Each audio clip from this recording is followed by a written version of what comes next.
1925 December Uttar Pradesh కాన్పూర్లో ప్రారంభించిన communist party 100 సంవత్సరాలు పూర్తి చేసుకొని ఈ ఖమ్మం గడ్డ మీద ఈరోజు ఉత్సవాలు జరుపుకుంటూ రాబోయే 100 సంవత్సరాలు పేద ప్రజల కోసం, ఆదివాసీల కోసం, గిరిజనుల కోసం తండాలలో, గూడాలలో, మారుమూల పల్లెల్లో అత్యంత నిరుపేదలైన పేదల కోసం నిరంతరం కొట్లాడుతూనే ఉంటామని, అవసరమైతే తుది శ్వాస వదులుతాము కానీ ఎర్ర జెండను వదలము అని చెప్పి నినదించిన కమ్యూనిస్టు మిత్రులను స్ఫూర్తిగా తీసుకొని మొన్న జరిగిన ఎన్నికల్లో పాశవికంగా వ్యవహరిస్తున్న ప్రభుత్వాలను పడగొట్టినం. మిత్రులారా, ఈనాడు ఈ వేదిక మీద నుంచి ఈ రాష్ట్రమే కాదు ఈ దేశాన్ని పట్టి పీడిస్తున్న పాశవిక శక్తులను ఓడించడానికి మనం ప్రతిజ్ఞ చేయాల్సిన అవసరం ఉన్నది. ఆనాడు ఈ దేశంలో దేశ స్వతంత్రం కోసం రవి అస్తమించని రాజ్యాన్ని నడిపిన బ్రిటిష్ తెల్ల దొరలకు వ్యతిరేకంగా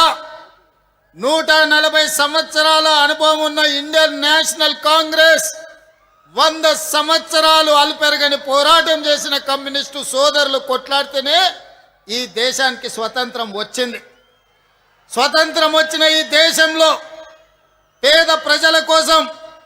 తండాలలో, గూడాలలో, మారుమూల పల్లెల్లో ఉన్న ఆదివాసీల కోసం, గిరిజనుల కోసం, బలహీన వర్గాల కోసం, కార్మికుల కోసం, రైతుల కోసం, రైతు కూలి సంఘాల కోసం మీరు నినాదాలు చేసిండ్రు, మీరు పోరాటాలు చేసిండ్రు, మీరు అవసరమైతే ప్రభుత్వం మీద యుద్ధమే ప్రకటించిండ్రు. మీరు పోరాటాలు చేస్తే మీరిచ్చిన నినాదం దున్నేవాడికే భూమి అని ఎర్ర జెండా సోదరులు నినాదం ఇస్తే ఆ నినాదాన్ని చట్టం చేసి జమీందారుల దగ్గర, జాగీదారుల దగ్గర,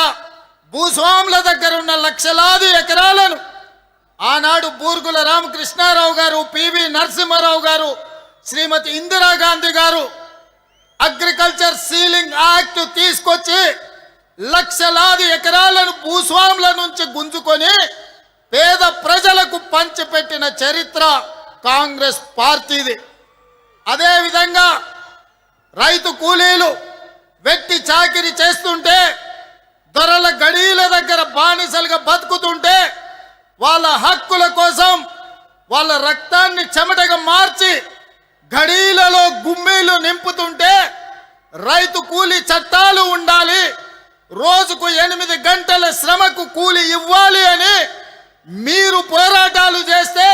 కనీస వేతన చట్టం తీసుకొచ్చి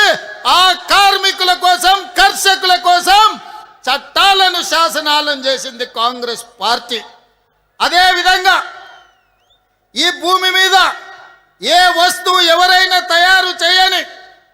ఆఖరికి అగ్గిపెట్టే సబ్బు బిల్ అయినా ఉత్పత్తి చేసేవాడే ధరను నిర్ణయిస్తే 6 కాలం కష్టపడి పంట పండించి, దుక్కి దున్ని పంట పండించి పంటను అమ్మడానికి వెళ్తే రైతు ధర నిర్ణయిస్తలేడు, కొనుగోలు చేసే దళారులు ధరలు నిర్ణయిస్తున్నారని రైతు కూలీ సంఘాలను కట్టి రైతాంగ ఉద్యమాలు మీరు చేస్తే కనీస మద్దతు ధర తీసుకొచ్చి దళారులను అడ్డు తొలగించి చట్టం చేసింది కాంగ్రెస్ పార్టీ.